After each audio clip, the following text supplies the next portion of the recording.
الله الرحمن الرحيم ولقد يسرنا القرآن للذكر فهل من مدكر وقال النبي صلى الله تعالى عليه وسلم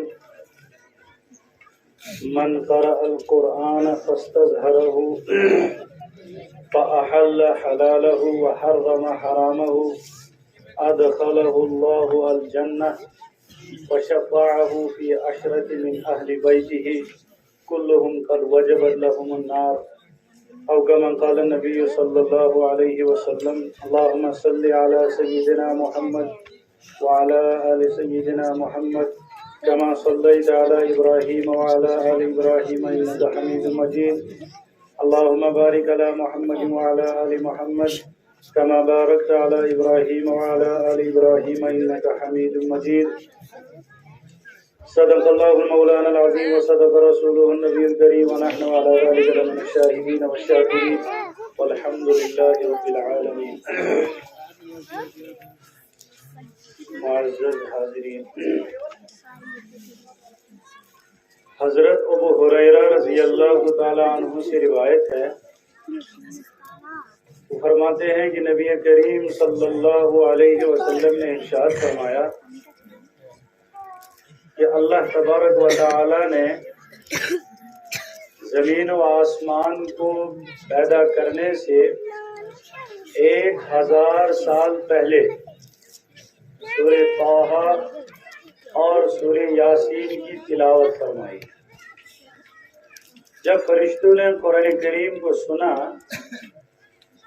تو فرمایا کہ خوش قسمت ہے وہ امت جن کو قرآن کریم عطا کیا جائے گا، اور خوش قسمت ہے وہ سینے جو قرآن کریم کو محفوظ کریں گے یعنی یاد کریں گے، اور خوش قسمت ہے وہ زبانیں جو قرآن کریم کی تلاوت کریں گی۔ یہ فرشتوں نے کہا۔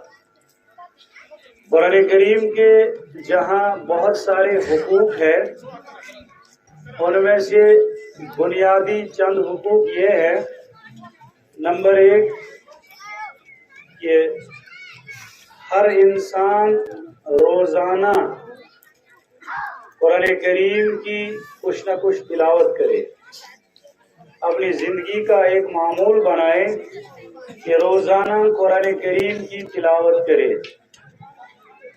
یہ پہلا حق قرآن کریم کا ہے ہر مسلمان پر۔ اللہ کے بندوں نے ہزاروں تفسیریں لکھی ہے کہ ہم پڑھیں، تفاسیر موجود ہیں، تراجم موجود ہیں، بس ہم وقت نکالیں اور قرآن کریم کو سمجھنے کی کوشش کریں۔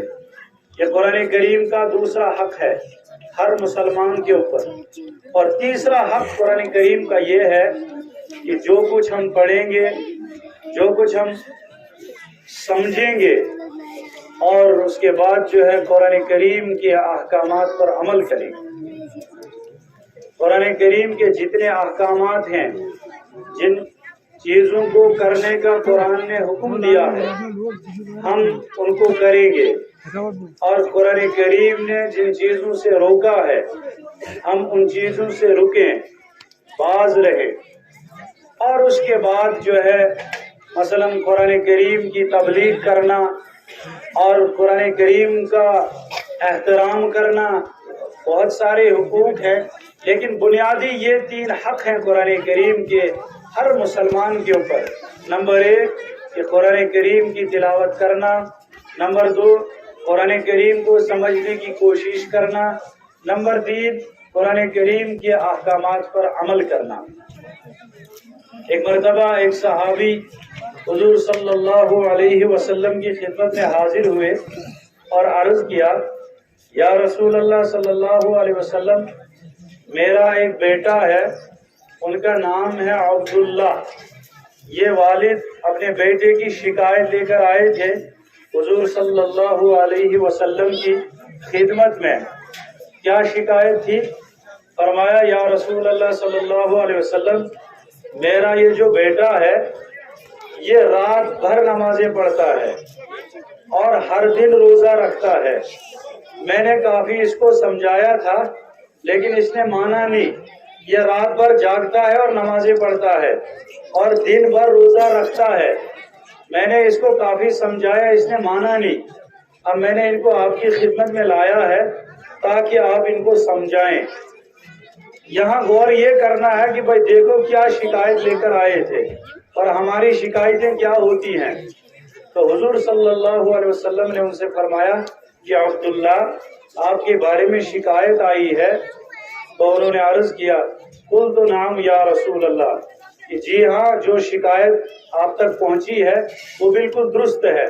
تو حضور صلی اللہ علیہ وسلم نے فرمایا لا تفعل، تم ایسا مت کرو. یعنی رات بھر نمازیں پڑھتے ہو، دن بھر روزے رکھتے، ایک دن نہیں، وہ روزانہ ایسا کرتے تھے. تو حضور صلی اللہ علیہ وسلم نے پھر ان کی ایک ترتیب بتا دی. فرمایا کہ تم ایک کام کرو، مہینے میں صرف 3 دن روزہ رکھا کرو. 27 دن نہیں رکھنا ہے، 3 دن روزہ رکھا کرو. تو عبداللہ آگے سے بالکل خاموش رہے. فرمایا کہ یہ بہت کم ہوتا ہے، میں چاہتا ہوں تھوڑا زیادہ.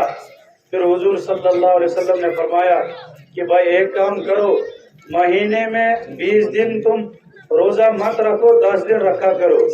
فرمایا یہ بھی کم ہوتا ہے، میں نوجوان ہوں، تندرست ہوں، مجھے اس میں تھوڑا اور اضافہ کر دیجئے. تو پھر حضور صلی اللہ علیہ وسلم نے فرمایا کہ آپ صوم داؤد علیہ السلام رکھو، یعنی ایک دن روزہ رکھو، ایک دن مت رکھو، پھر ایک دن روزہ رکھو، ایک دن مت رکھو. تو یہ ترتیب بتا دی. عرض یہ کرنا ہے کہ یہ بھی والدین تھے کہ دیکھو کیا شکایت لے کر آئے تھے کہ یہ رات بھر نمازیں پڑھتے ہیں، دن بھر روزہ رکھتے ہیں، اور ہماری شکایتیں کیا ہوتی ہے کہ یہ رات بھر موبائل دیکھتے ہیں، یہ رات بھر فلمیں دیکھتے ہیں، ان کا اٹھنا بیٹھنا جو ہے اچھے لوگوں کے ساتھ نہیں ہے. تو ہماری شکایتیں تو یہ ہے. یہ دراصل وجہ یہ ہوتی ہے کہ اولاد کے کچھ حقوق جو ہے وہ والدین کے اوپر لازم ہو جاتے ہیں. اگر والدین شروع سے ہی اپنے بچوں کو اچھی تعلیم فراہم کریں اور ان کی اچھی تربیت کریں تو پھر اس طرح کے بچے جو ہے وہ بن جاتے ہیں. ہم شروع سے ہی اس میں کوتاہی کرتے ہیں، نہ بچوں کو اچھی تعلیم سے آراستہ کرتے ہیں اور نہ ان کی اچھی تربیت کرتے ہیں. پھر نتیجہ یہ ہوتا ہے کہ وہی بچے جن کو کتابوں کے اندر لکھا ہے کہ بچے جو ہے یہ جنت کے پھول ہیں.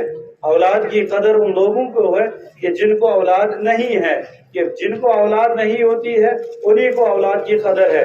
لیکن جن کو ملتی ہے تو ان کو پھر چاہیے کہ اچھی تعلیم سے اپنے بچوں کو آراستہ کرے اور ان کی جو ہے اچھی تربیت کرے. جہاں یہ ہے کہ بھائی ان کا اچھا نام رکھو، ان کا عقیقہ کرو، اور اسی طرح سے جو ہے ان کا خطرہ کرو، ان کے کان میں اذان دو، اور اسی طرح سے جب 7 سال کے ہو جائیں تو ان کو نماز کا حکم کرو. جب 10 سال کے ہو جائیں اگر نماز چھوڑتے ہیں تو تھوڑا سا ان کو اس پہ ڈانٹ ڈپٹ کرو. تو شریعت نے ہر چیز کی وضاحت کی ہے کہ اس طریقے سے شروع سے ہی تم اپنے اولاد کی تربیت کرو. تو ہم کوشش کریں کہ اپنے بچوں کو شروع سے ہی قرآن کی تعلیم سے آراستہ کریں، حدیث کی تعلیم سے آراستہ کریں. یہی وہ تعلیم ہے کہ جو انسان کو اس مقام تک پہنچاتی ہے، اور یہ تعلیم انسان کو، یہ تعلیم بچوں کو یہ تمیز عطا کرتی ہے کہ بھائی والدین کے کیا حقوق ہیں، بیوی بچوں کے کیا حقوق ہیں، رشتہ داروں کے کیا حقوق ہے، قبر کس چیز کا نام ہے، اللہ کون ہے، کیوں ہمیں پیدا کیا گیا ہے. تو یہ ساری تفصیلات جو ہے یہی قرآن، یہی حدیث انسان کو فراہم کرتی ہے. تو ہم کوشش کریں کہ اپنے بچوں کو اچھی تعلیم سے آراستہ کرے اور اپنے بچوں کی اچھی تربیت کرے. کہیں ایسا نہ ہو کہ یہی بچے جو ہے ہمارے لیے وبال جان بن جائیں. بس ایک حدیث عرض کرتا ہوں. حضور صلی اللہ علیہ وسلم نے ایک مرتبہ صحابہ کرام رضوان اللہ تعالی علیہ اجمعین کے اندر مجلس لگی ہوئی تھی تو یہ اعلان کیا کہ بھائی تم میں سے کون شخص ایسا ہے جو مجھ سے 5 باتیں حاصل کرے گا، خود بھی ان پر عمل کرے اور دوسروں کو بھی سکھائے تاکہ وہ بھی ان باتوں پر عمل کرے. ایک صحابی، ان کا نام ہے سیدنا حضرت ابو ہریرہ رضی اللہ تعالی عنہ، انہوں نے ہاتھ کھڑا کیا، یا رسول اللہ صلی اللہ علیہ وسلم، اس کام کے لیے میں تیار ہوں، یہ کام میں کروں گا کہ آپ سے 5 باتیں حاصل کروں گا